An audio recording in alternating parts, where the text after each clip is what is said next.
Hi there everyone, it's Cassie. Welcome back for another Trinity Stamps video. Today we are playing with some of the new products again. We have our Clover Heart stencil. I just love this stencil. I think it's really pretty. We're also going to be using the Simply Sentimental Lucky stamp set and the matching dies that go along with it. And I'm going to bring in another few products that I'm not showing you here, but that's because I decide later on to use them.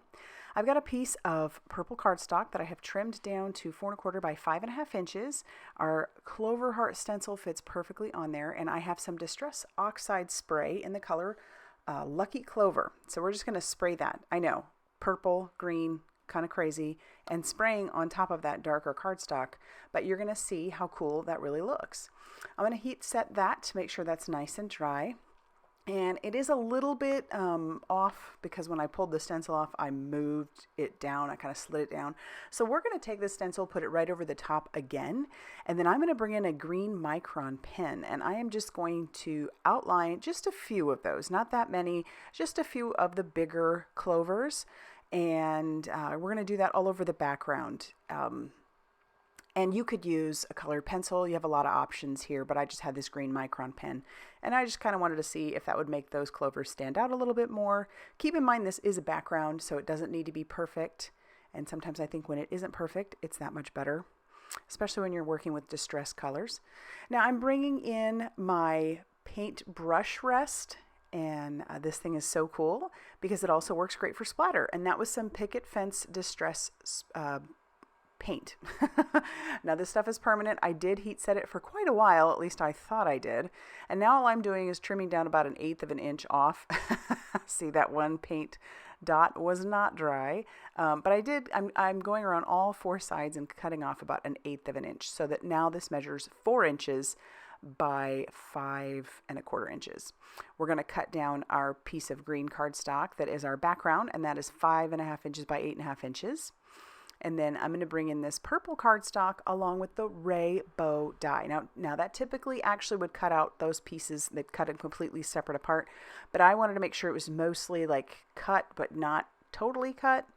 So it mostly just embossed the edges, and I did that just using a certain kind of plate on the inside of my Platinum 6. And you're going to notice, even after die cutting out the word lucky, that my shadow is the wrong shadow. I didn't realize it until I went to glue down my piece. So I have some reverse tweezers, my Crafty Gluefriend, and then I'm like, oops, that's the wrong shadow. So I do get the right shadow, but it took me a minute. My mind has been all over the place lately. I've had so much on my mind. But I figured it out. All right, so I'm going to do that with all of the pieces. And I chose this particular font because it seemed a little bit retro to me. I like the swirliness on the L and the K and the Y. It just kind of reminds me of my childhood a little bit. And I could be off, but that's what I'm thinking.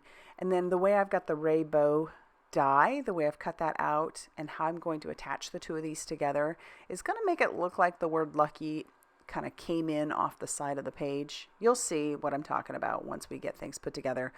And maybe it brings about a little nostalgia for you too. I'm not sure. All right, so this is what I'm thinking. I'm going to attach them together like that. I did cut down some of that purple cardstock that I used for the rainbow stencil just to be slightly bigger than our panel. And so that purple is just going to peek through, but we're going to be able to see all 3 layers. So when I attach that panel down to our card base, the green is going to pop through as well. So now I'm going to take a little bit more of that Crafty Gluefriend and attach down the Lucky to our rainbow stencil or die. And then that's what I'm talking about. It's going to look like it's coming in off the page. I pulled out the Sentiment. I only have one for now, but I do come in and grab another one later. But this one is To Be Your Friend, and I'll trim this down using my guillotine trimmer, but I bring in I'm So a little bit later on. That's what I love about these Simply Sentimentals. You can really build up your sentiments exactly how you want to. So with my card base, we're going to score that at 4 1/4 inches to make this a top folding A2 size card.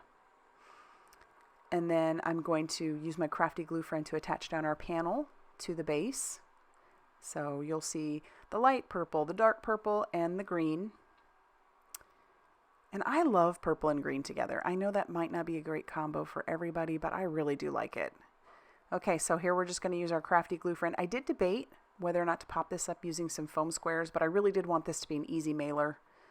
So we're just going to glue that down with our Crafty Gluefriend. Hold that there for a few seconds, and then I'm going to bring in the guillotine trimmer after I clean up my mess. And we're going to trim that down using the guillotine trimmer. I trust that a little bit more to get a straight line than I do with me and a pair of scissors. So we'll just stick that in there, trim that down, flip it and trim down that last little bit. And then there, I just think that looks so cool. Love it. You could save those pieces for something else, but yeah. All right, then we'll use our Crafty Gluefriend on our other two sentiments. So it says, I'm so lucky to be your friend. And then I decide I need to do something on the inside because that is a dark green. So I've got a piece of white cardstock that I have cut down to 4 inches by 5 1/4, so a little bit smaller than an A2. And I'm going to bring in our Clover Heart Stencil again, along with some Lucky Clover Distress Oxide ink, and I'll blend that down at the corner. Then we can attach this down using our Crafty Gluefriend to the inside of our card. That gives plenty of room to write to the recipient and makes it a little bit easier as well. And then I can't stop there. So I do bring in the Lucky Heart embellishments. These are new and they go so well with this design. And I was thinking odds, so originally I had 3 and I thought, well, that's just not enough. So I'm going to bring in a couple more and I'll have 5 hearts on there. And you get so many hearts, so many in this package. You're going to have these for a little while. All right, then I'll just bring in my pickup stick, some Crafty Gluefriend, attach that down. And I love this design. I just think it's so fun, so pretty. And there it is. So if you liked this video, be sure to hit that like button. Definitely consider subscribing if you haven't already done so. And be sure to check out all that Trinity Stamps has going on over on their blog, Facebook page, and Instagram for more crafty inspiration. Thanks for stopping by, and we'll see you soon.